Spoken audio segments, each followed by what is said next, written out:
test âm đi PA203 sau khi đổi thành cục đẩy. Đây là mặt đẩy mới này, có hai núm chỉnh volume này.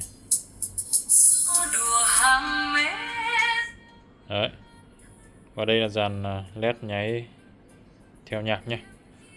Mạch cũ của nó tháo ra bỏ đi này. Đấy.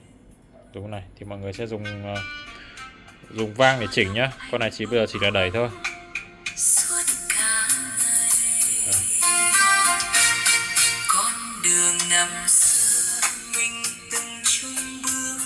Đằng sau thì vẫn giữ nguyên mọi người nhá. Đây. Nhạc vào đây.